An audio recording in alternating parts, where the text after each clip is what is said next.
What's up YouTube, it's your boy Nash here, welcome back to the channel. And for today's video I have an updated Lightsworn deck profile for you guys. I'm gonna be honest, I think it's been about, what, several months? Been about, what, almost a year I think since I had done the profile. So I figured why not do a sort of a mini update on it. I did take some cards out. I added some other ones just to make it a little bit more better as far as competitive play goes. Because Lightsworn, you guys know, like Lightsworn back in the day was like super broken, and something's wrong with my camera lens. Hang on one second, guys. Something's wrong with my camera. Give me 1 second. Oh, I guess it's just. Sorry guys, I guess it's just the video. I think it's just the lens itself. Oh well. Oh well. Anyway, so hopefully you guys enjoyed this deck profile. If you guys do and you guys want to see more deck profiles in the future, make sure you guys give this video a thumbs up and subscribe to the channel and hit that notification bell so you guys don't miss out on any future content. And as always, my social media links will be in the description below, as will the info to my fan mail. It is also in the description as well. Anyway guys, let's get straight into it. First up, obviously, if you're running Lightsworns, you gotta have 3 copies of Judgement Dragon. This is basically the big board wipe of the entire deck. So it says, cannot be normal summon or set, must be special summon from your hand by having 4 or more Lightsworn monsters with different names in your grave. You can pay 1,000 life points, destroy all other cards on the field. Once per turn during your end phase, send the top 4 cards of your deck to the graveyard. So this is basically a way to just wipe out your opponent's board and just go for games easily. So if you have, let's say you have Wolf, Maiden, Lila, and we'll say Minerva in your graveyard, you can just summon Judgement Dragon right off the bat. And the funny thing is that the summon is not a once per turn. It is not a once per turn. So you can just summon 3 So you can summon Judgement Dragon once, activate its effect, pay 1,000 life points. All of the cards on the field are destroyed. Summon 2 more Judgement Dragons, and you easily have game just like that. So it's a great way to just end games really quickly. It's just so incredible. I was tempted to run Punishment Dragon. I was tempted to run Punishment Dragon, but I realized that I need to have Lightsworns that are banished, and you're not really doing a whole. You're not doing a lot of banishing unless if you were running a card that forces you to banish cards, but you're not really doing that at all. But Punishment Dragon, if you guys have never read the card before, it says cannot be normal summon or set, must be special summon from your hand by possessing 4 or more banished Lightsworn monsters with different names. Once per turn as a quick effect, pay 1,000 life points, shuffle into the decks all cards in the graveyards, and all face-up banished cards except Lightsworn monsters. Once per turn, if your Lightsworn monster's effect is activated, send the top 4 cards of your deck to the grave. So if I were to run this card, it would be a great way to reset the entire field itself. So it acts as like a sort of like a fiber jar for the deck. But I was planning on running it, but unfortunately I didn't have any room. And plus, you don't do any banishing anyway with this deck anyway. So unless like the only card that forces you to banish is Illumina, Twilightsworn Shaman, but you don't do a whole lot with her. You just use it for synchro summoning or link summoning, and that's it. But still, moving on, we do have Bls Envoy the beginning. This is basically this is another really good card. It's a way to just wipe out your opponent's board one by one. It's just so crazy. I'm surprised that this card guy. I believe this card did get an errata back in the day. When it first got banned, and then got when it first got reprint, I believe it got an errata. I know that Chaos Emperor did get errata a couple years ago, actually, but still, awesome card. Awesome card.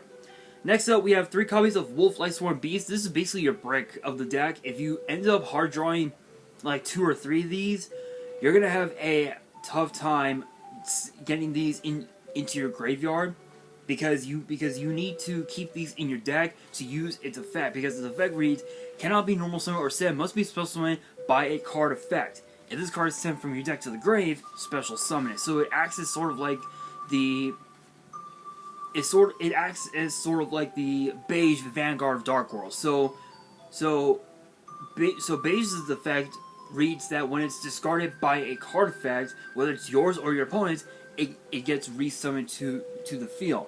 With Wolf, it's from the deck. So they're like they're polar opposites as far as the way to summon it, like how to summon it, but the summoning itself is pretty much the same. But Wolf is basically your brick, and just that is just that simple. Next up, we have 1 copy of Garroth, Lightsworn Warrior. This is an interesting one because when you think of Lightsworns, one of the biggest cards that you have to think of is obviously Lila, because Lila and Judgement Dragon were like the 2 main cards that you wanted from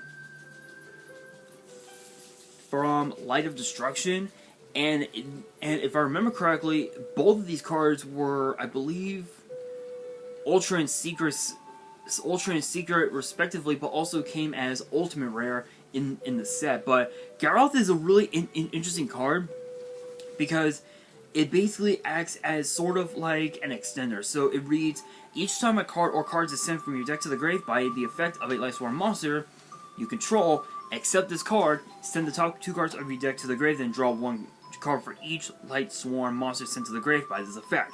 So again, it acts as sort of like an extender, but it also comes as a sort of like a pot of greed, depending on how many Lightsworn monsters were sent to the grave by a specific card effect. So for example, if you activated, let's say, Charge of the Light Brigade, Garroth's effect would trigger, and you would be able to draw a card for each Lightsworn sent to the graveyard by the effect of Charge. So that would come as potentially a double pot of greed, meaning you're drawing 4 cards. You're adding the Lightsworn monster from your deck to your hand off the effect of Charge, and then you're drawing cards off of the effects of Garroth, which is not too bad. So this is kind of like your extender of the deck, as I had just mentioned, which is really cool. Next up, we have 3 copies of Raiden, Hand of the Lightsworn. This is basically one of the main this is like sort of like one of the main combo starters for the whole deck, because its effect reads, during your main phase, you can send the top 2 cards of your deck to the graveyard. Then if any Lightsworn monsters were sent to the grave by this effect, this card gains 200 attack until the end of your opponent's turn. You can only use this effect once per turn. Once per turn during your end phase, send the top 2 cards of your deck to the grave. So you are milling 2, but what's cool about this is that you can mill 2 more cards just right off the bat to try and search out the wolf. So when you summon it, you can easily either go into a level 8 synchro or into a rank 4 play, in which with this deck you have 2 level 8s and 3 rank 4s, one of which can help you go into Zeus really quickly, which is really good. Next up, we have the 1 Lila Lightsworn Sorceress. This is basically sort of like your back row removal of sorts. So it says, you can target 1 spell or trap your opponent controls. This card's battle position cannot be changed until the end of your next turn. Also change this card you control from face up attack to face up defense, and if you do, destroy that target. Once per turn during your end phase, send the top 3 cards of your deck to the grave. So it acts as sort of like an MST. It acts as sort of like an MST, not Gravity Bind, Zero Gravity. if you will. So basically, you can switch Lila into defense, pop a back row, and you're pretty much off to the races there. Plus, because that the only 4-star tuners that are in the deck are Raiden and Felix, you're almost guaranteed to go into any of your 4 synchros, or rather 5 synchros that are in the deck, which is really good.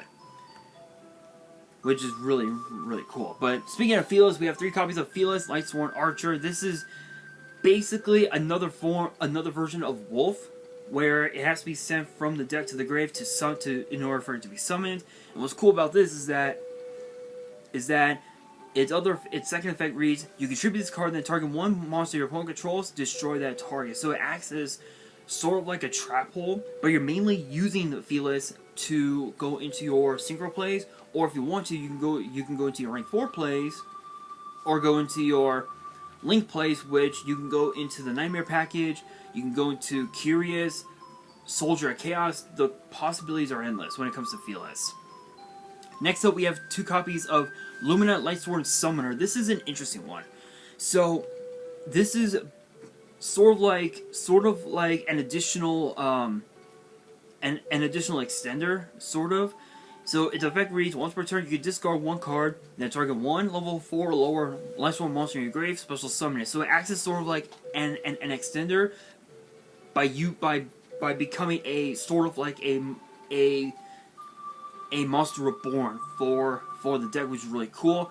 Yes, you do have to send 3 cards from your deck to the grave if it stays on the field, but that really doesn't matter when you're trying to, to mill out the Wolf and the Felix, which is pretty crazy. Next up, we have the 1 copy of Minerva Lightsworn Maiden. This is actually another tuner that I completely forgot is in the deck. This basically acts as a Stratos to bring out Judgement Dragon. Even if you have like 1 or 2 in your hand and you have Minerva, you can just automatically normal summon the Minerva, trigger its effect, tribute it, add Judgement Dragon, summon it, pay the 1,000. All cards on both field on the whole field are destroyed. You summon the other 2, and you're off to the races there, which is pretty crazy. But it also has another effect where it reads, if this card is sent from the hand or deck to the graveyard, send the top card of your deck to the grave. During each of your end phases, send the top 2 cards of your deck to the grave. So you're basically milling 3 right off the bat, which is pretty insane, I have to admit. Which is pretty insane. Again, the whole purpose of all these different mill effects is to mill out the Wolf and the Felix. If you're able to mill them out, you can instantly go into your synchro plays, your link plays, your exceed plays, depending on what you want to do the most, which is pretty cool. And then to round out the Lightsworns, we have 2 copies of Illumina Lightsworn Shaman. This is actually kind of an interesting one. So its effect reads, once per turn you can banish 1 Lightsworn monster from your hand or grave, then target a card, then target 1 of your banished Lightsworn monsters, accept this card and summon it. Once per turn, if your other Lightsworn's monster's effect is activated, send the top 3 cards of your deck to the grave. So basically it acts as sort of like a different dimension reincarnation, where you're able to just summon a monster from your banished pile right off the bat. And before we continue, if you guys hear music in the background, I've got Zelda's Lullaby from Ocarina of Time. So I do apologize. No copyrights. You guys know how this works with the algorithm. Mental health can kick you in the ass. But moving on, the last of the Lightsworns, we have 2 copies of Lila Lightsworn Enchantress. This is basically your other MST, if you will. So it says, once per turn, when a spell or trap or effect is activated as a quick effect, you can banish a Lightsworn monster from your hand or grave. Then target a face of spell drop on the field and destroy it. Once per turn, if your other Lightsworn monsters effects activates, then send 3 to your graveyard. So it basically acts as sort of like a solemn judgment of sorts, which is just that. That's just it. Not much else to say about that card. And then to round out the monsters, we do have a really small performance package. So we've got the one Hat Tricker and then the one Damage Juggler. These cards are really cool because Hat Tricker says if 2 or more monsters are on the field, you can special summon this card from your hand. When a card or effect is activated that would inflict damage to you, as a quick effect, you can place 1 performance counter on this card, max 3, and make the effect damage to you 0. When the 3rd counter is on this card, its attack and offense become 3,300, which is absolutely nuts. Damage Juggler is kind of a weird one because it says when a card or effect is activated that would inflict damage to you, you can discard this card and negate the activation. If you do, destroy that card. During the battle phase, as a quick effect, you can discard this card, reduce the next battle damage you would take this turn to 0. You can banish this card from your grave, add a performance monster from your deck to your hand, except this card. You can only use this effect once per turn. So it's a way to not only be dealt no damage, but it's also a way to get out the Hat Trigger and be able to make this card 3,300 right off the bat, even though you're going to be using Hat Trigger to go into your Xyz plays quite often, actually, which is pretty nuts. And then we also have 2 copies of Diana the Light Spirit. This is an interesting one. This acts as sort of like a solemn judgment of sorts, or sort of like a chaos monster, if you will. So it says, cannot be normal summoner set. Must first be special summoned from your hand by banishing a light monster from your grave. Once returned during your opponent's end phase, gain 1,000 life points. So if you're able to stick this on board for a few turns, you're going to be able to get several thousand life points, and you'll still be able to just combo off and go for a game, which is really nice. Now moving on into the spells. First up, we got 3 copies of Soul Recharge. This is basically your Pot of Greed. Plain and simple. The card reads, discard 1 Lightsworn monster, draw 2 cards, then send the top 2 cards of your deck to the grave. Again, the sole purpose of this deck is to mill out the Wolf and the Felix. If you're able to do that, you can easily use them to go into your Synchro and Link plays at the exact same time, which is really cool. We got the 1 instant fusion for the invoked Canoga, which I am running in the extra deck. We got the 1 Monster Reborn, because it's obviously Monster Reborn. We got the Harpy's Feather Duster as sort of like your main back row removal, which is really cool. We got the 3 Charge of the Light Brigade. Just being able to just rota out your Lightsworn monsters and to try and attempt to mill out the Wolf and the Felix is just really good.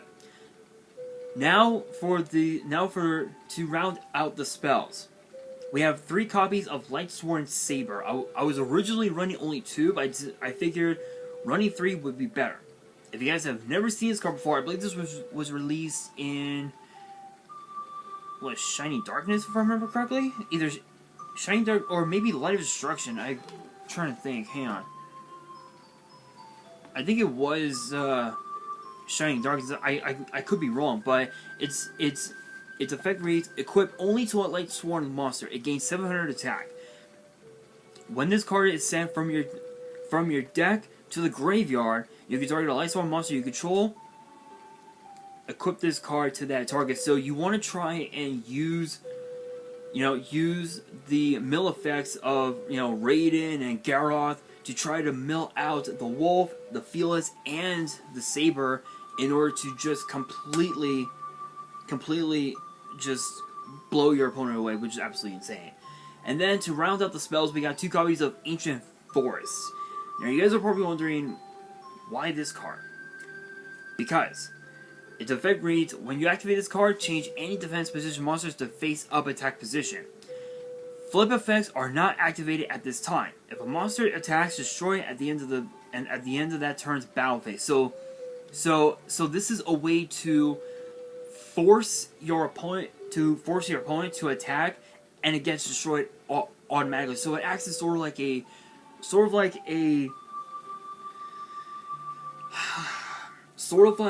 battle phase trap hole of sorts, which is really nice. So and plus I've got a card in the extra deck that pretty much helps enhances Ancient Force, which I'll get to once we get to the extra deck.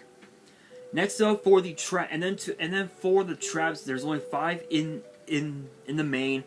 We've got 2 copies of Lightsworn Barrier. This is basically your continuous negate attack. So it reads, when a Lightsworn monster you control is targeted for an attack, send the top 2 cards of your deck to the grave, target the attacking monster, and negate the attack. So it acts as a negate attack, but in a continuous trap form, which is really good. And then for our counter traps, we got the 1 strike and the 2 sullen warning. Not much else to say about that. Moving on into the extra deck, I'm going to go backwards from Link to Fusion, because why the hell not? So for the links, we got the Nightmare package, we got the Cerberus, Phoenix, and Unicorn. Not much else to say about them. Self-explanatory, but if you guys don't know, Cerberus focuses on destroying monsters that were special summon. Phoenix focuses on popping back row, and Unicorn focuses on just setting your opponent back a turn by putting cards from their field into the deck. But they all have the same. But they also have the same effect where it reads, if this card was co-linked, when this effect was activated, you could draw 1 card. Plain and simple. Plain and simple. But Unicorn has an additional effect. Where it reads, while any co-linked Nightmare monsters are on the field for your normal draw in your draw phase, draw 1 card for each different card name among those co-linked Nightmare monsters instead of drawing just 1. So if you have all 3, you basically get to draw 3 cards, which is really good, because it'll help you search out cards like recharge, charge,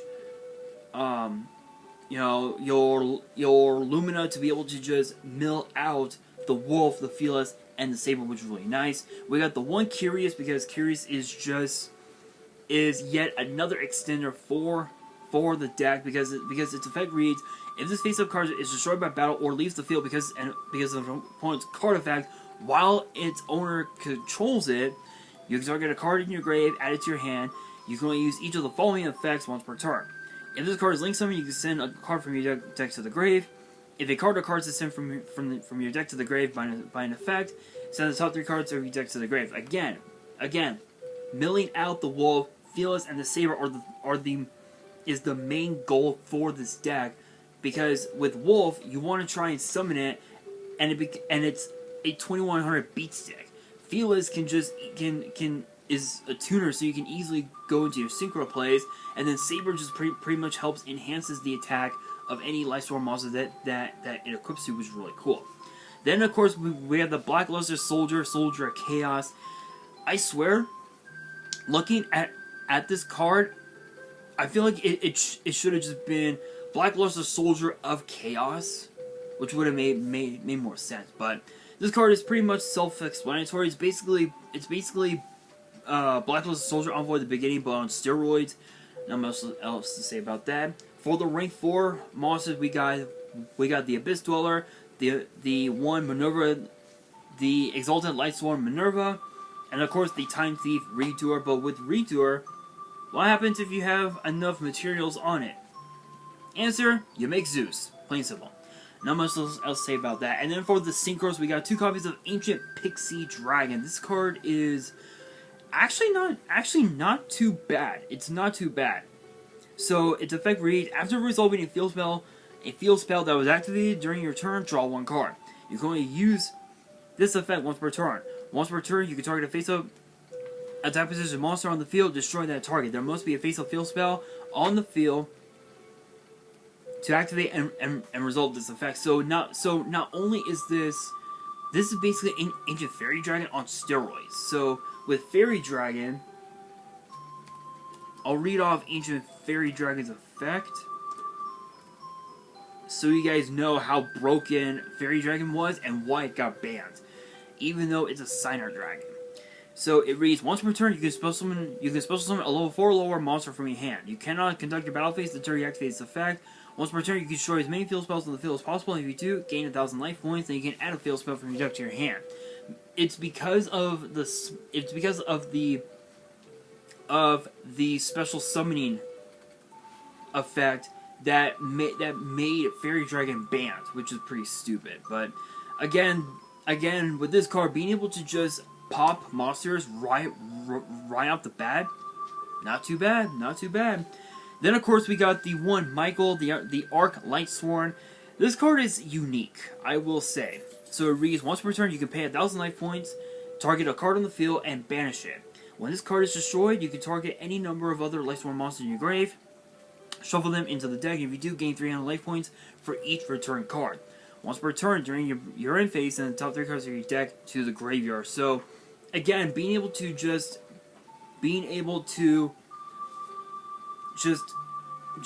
banish any card on the field is really good, especially if you're able to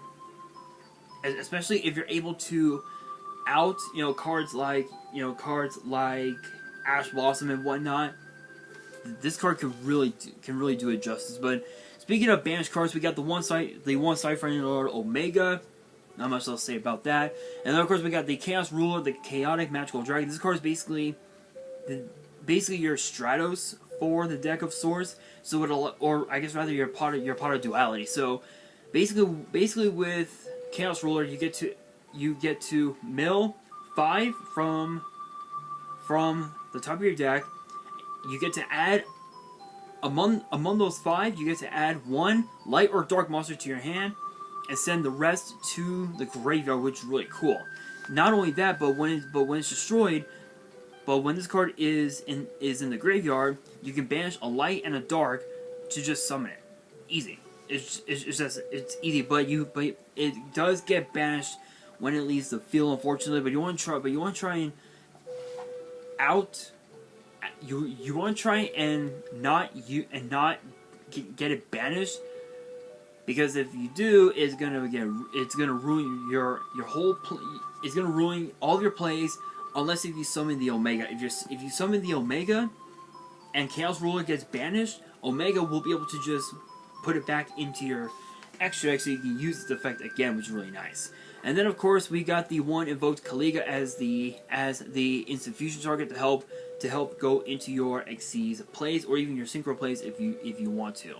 Moving on into the side deck. This is my preference anyway, but you guys could put anything you want in your side deck.